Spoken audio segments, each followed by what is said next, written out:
This is an ongoing saga. I'm sure you've heard of it by now. It's been going on for years. The co-founder of Facebook, Dustin Moskovitz, he absolutely hates Tesla and he absolutely hates Elon Musk. And the guy is just, well, he's relentless. I've heard this stuff now for in fact, several years. But he's maybe going too far with this, maybe a little. He's calling Tesla Enron.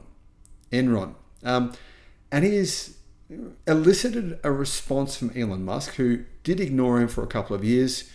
Musk has kind of lashed out at his claims. Now, to say that Tesla is Enron, that's quite a big call. Hello, my friends. Welcome to the channel. I'm Sam Evans. You're watching The Electric Viking. It's great to see you.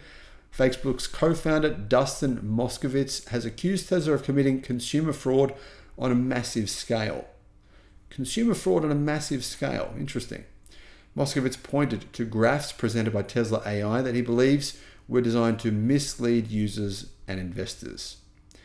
Tesla CEO has responded to this stuff. Now, Facebook's co-founder and Asana CEO Dustin Moskovitz has compared Tesla to Enron. In fact, he's compared Tesla to if you're willing to listen to the guy, he'll compare Tesla to anyone for you. He's pretty extreme in his Tesla hate. He says that basically Tesla has now become the poster child for corporate misdeeds.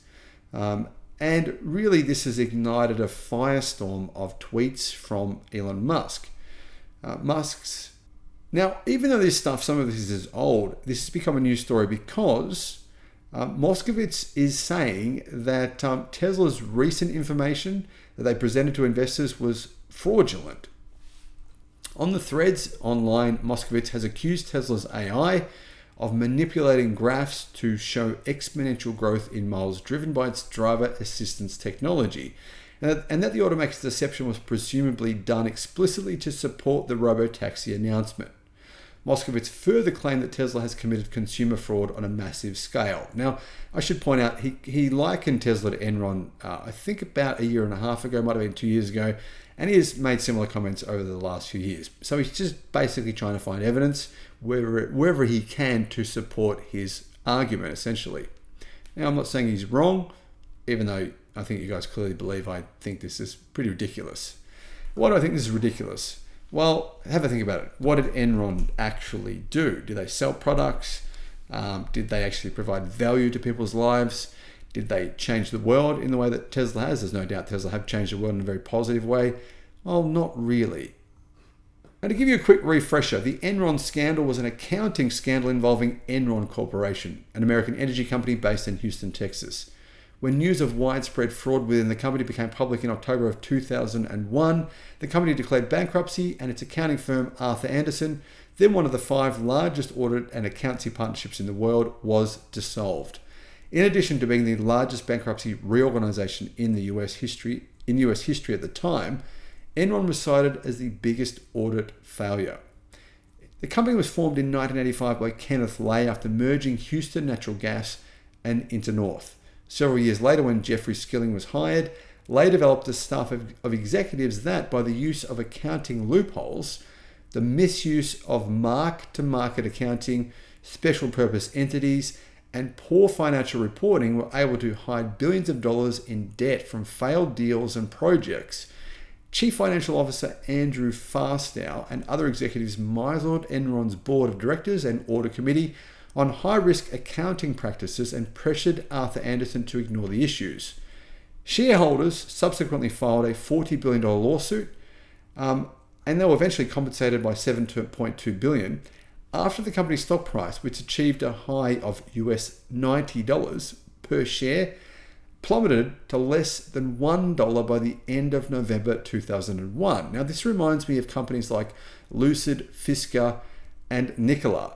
Not so much Tesla, which obviously has, investors have done pretty well with growth of around 4,000% over the past 6 years. The Securities and Exchange Commission began an investigation, and rival Houston competitor Din Energy offered to purchase the company at a very, very low price. The deal failed, and on December 2, 2001, Enron filed for bankruptcy. Enron's $63 billion in assets made it the largest corporate bankruptcy in US history. Now, many executives at Enron were indicted for a variety of charges and some were later sentenced to prison, including former CEO Jeffrey Skilling. Then CEO and Chairman Kenneth Lay was indicted and convicted, but he died before he could be sentenced to jail. Now, lots of things went on, but essentially the company became a complete basket case. Like I said, they went bankrupt. You can really kind of draw similarities between Fisker and Enron. I mean, I don't know that Fisker have gone blatantly lied to the public, but you've got to admit that some of the stuff that Fisker have said was pretty dishonest. Now, unfortunately, for whatever reason, or fortunately for these companies, maybe, the co-founder of Facebook doesn't have any problems with Fisker or Lucid or Nikola losing their shareholders many, many, many billions of dollars and really misleading them. He believes that Tesla are the ones here who are causing the biggest problems. Now, the thing is, Moskowitz is predicting that Tesla's actions will end up with people going to jail.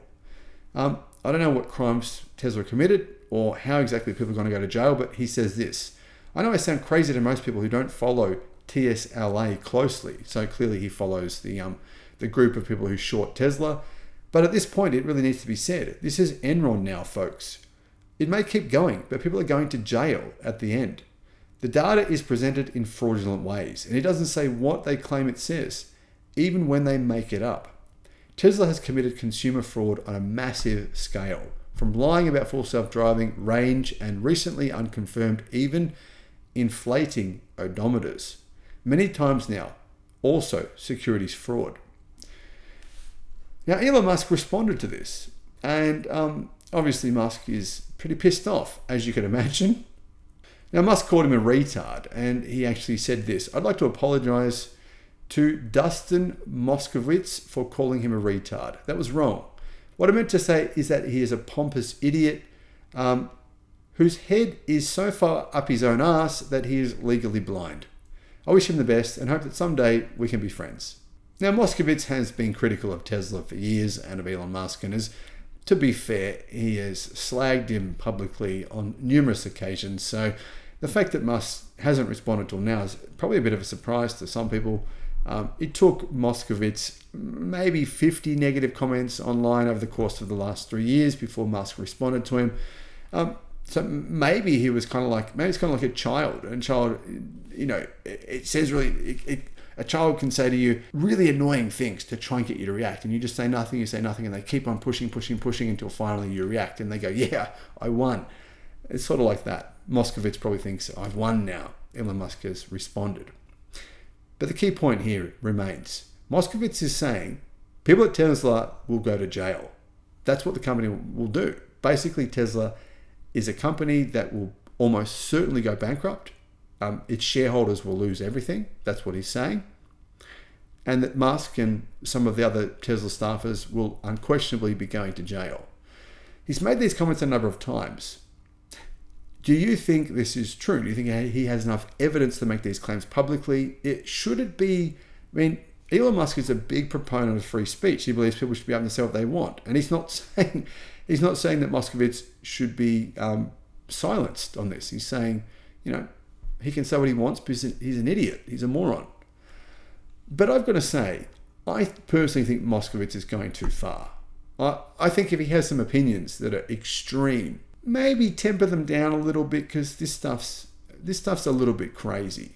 But hey, some people agree with him. What do you think? Thanks for watching.